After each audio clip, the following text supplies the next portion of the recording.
welcome. However this video finds you, I hope it finds you well. Here to talk about Monster Hunter Wilds again. Clearly it's in a critical condition after being negatively bombed due to PC performance. So the only cure apparently was title update 2. It's a long shot, but maybe, just maybe, this underwater thunder crocodile and a guitar wielding palico can save the day.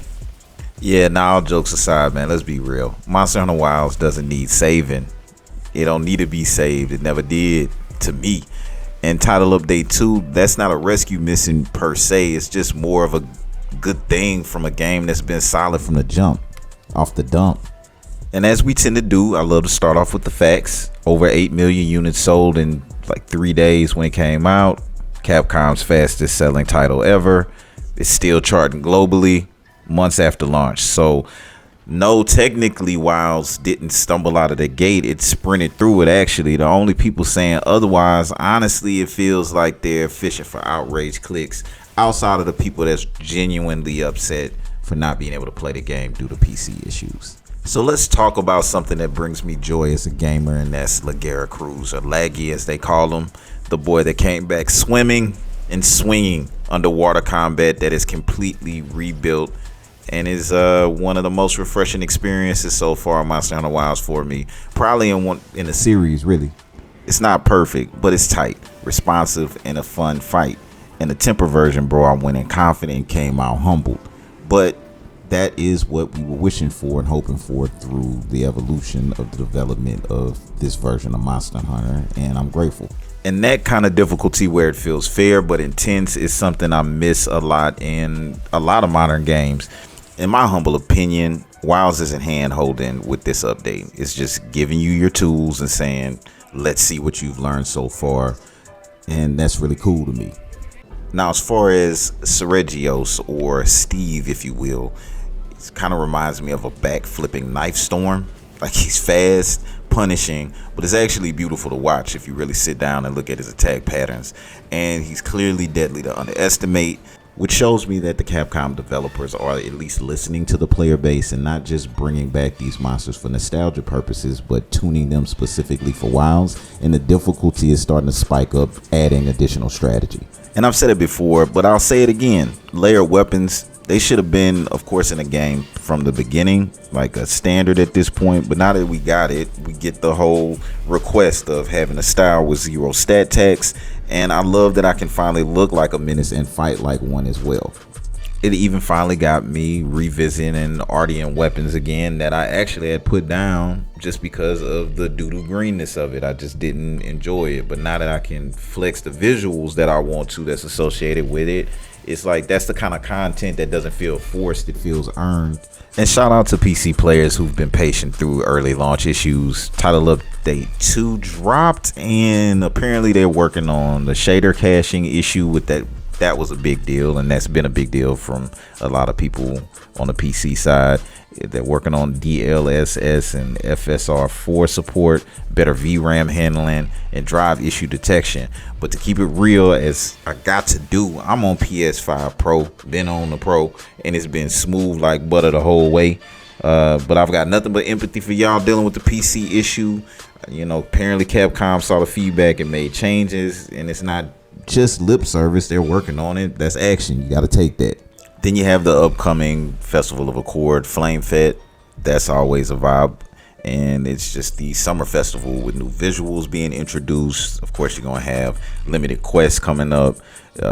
That good camp energy with other players checking out what their builds look like, their combinations, their drip, if you will.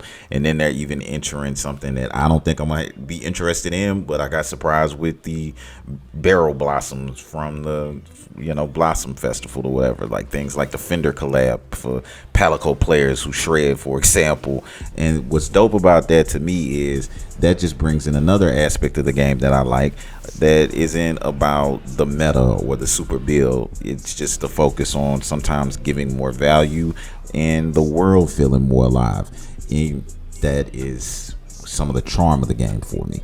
And on that note, I always got to come back to this. It's something that I still don't think Capcom gets enough credit for, and that this game, it doesn't have extremely aggressive microtransactions built in to have fun. It's no pay to win shortcuts. It's no loot box gimmicks. It's not a $50 game pass just for like one pair of colored pants. If you want style, you just hunt for it. If you want upgrades, you gotta go out and just earn them. It's wild, pun intended, how refreshing that shit feels, honestly. And especially when you're surrounded by games that nickel and dime people to death to the bare bones for basic features or hiding mechanics behind FOMO paywalls. In this industry, Capcom choosing to trust the gameplay to be the hook is a rare thing. Which brings me to a question I want to ask you directly. Do you think part of the negativity in gaming just in general right now isn't really about the games, but about engagement metrics, for example? Like, are some creators, reviewers, even fans leaning into outrage and drama because it gets clicks? And in the process, are we being harsher to games that are actually being and doing things the right way, the way we wanted them to be? I'm not saying WoWs is perfect by any means, especially for PC players, but when I look at how much content we've gotten for free, how balanced these fights feel, especially now, how the honest grind is satisfying to me, I start wondering, what are we really asking for as a gaming community as a whole? Not only with this game, but like a lot of games nowadays. Genuine question. So yeah, I mean, I said it before, I'll say this one again.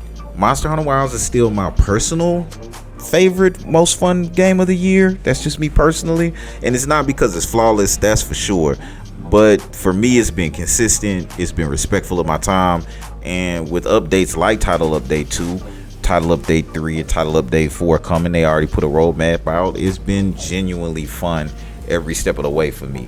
To me personally, Capcom delivered again, and I'm just grateful we get to keep playing something this good without being sold 5 battle passes and a damage multiplier. So again, it's your turn. What's been your favorite part of Title Update 2? Has it been laggy? One of my personal favorite fights easily. Steve? Or like things like the lack of microtransaction nonsense, man? Please feel free to drop your stories in the comments. Let's talk about it honestly. And sub if you're enjoying WoWs. Hit the bell for sure, and shout out to this community for keeping it real at all times. And it's a slow grind, it's better than no grind type of thing. When we hit 1,000 subscribers, of course we still got a giveaway going. But yeah, man, let me know how you feeling about the game for sure, because to me, I feel like when these things come out and we play together, talk honestly, and hunt with heart, if you will, this is what gaming's supposed to feel like and be like. And it's a rare thing in this time for gaming, I believe, with all the stuff with Nintendo Switch 2 overpricing and just a lot of jankiness. So yeah, man, with that said, thank you for checking it out. Y'all stay safe out here. Peace.